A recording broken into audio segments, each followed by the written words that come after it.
আমার মতে সামর্থ্য থাকলে কখনোই গ্রামে থাকা উচিত না।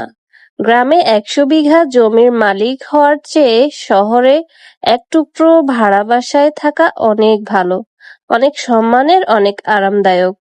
গ্রামে স্থায়ীভাবে বসবাস করাটাকে কোন সূচকে এগিয়ে রাখা যায় আসলে? এখানে বেশিরভাগ মানুষ এতই টক্সিক যে তারা তাদের ব্যক্তিগত জীবনের থেকে আপনার জীবন নিয়ে বেশি চিন্তিত। আপনার চুল বড় কেন? অনার্সে পড়লেও মেয়ের বিয়ে দেয় না কেন? বয়স ২৫ পেরিয়ে গেলেও এখনো জব হয় না কেন?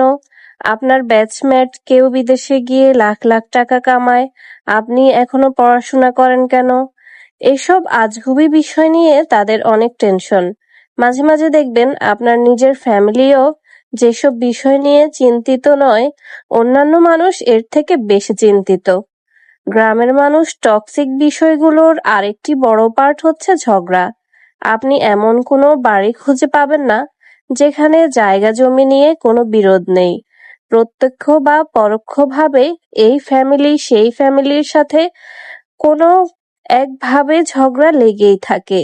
১ ইঞ্চি জায়গা নিয়ে মাথা ফাটাফাটি, অশ্লীল ভাষায় গালাগালি, মামলা মোকদ্দমা চলতেই থাকে।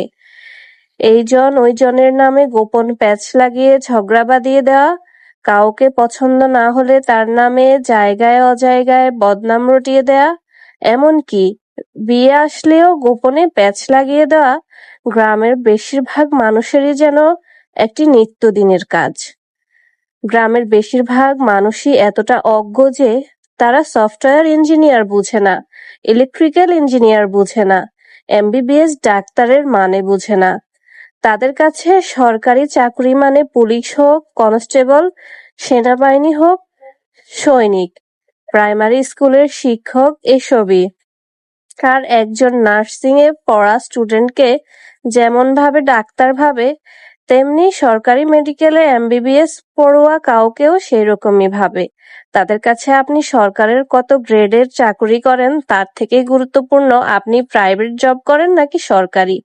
আপনি যদি প্রাইমারি স্কুলের পিয়নও হন তাও মেয়ে বিয়ে দিতে রাজি, কিন্তু বেসরকারি যত ভালো চাকরিই করেন না কেন আমতা আমতা করবেই।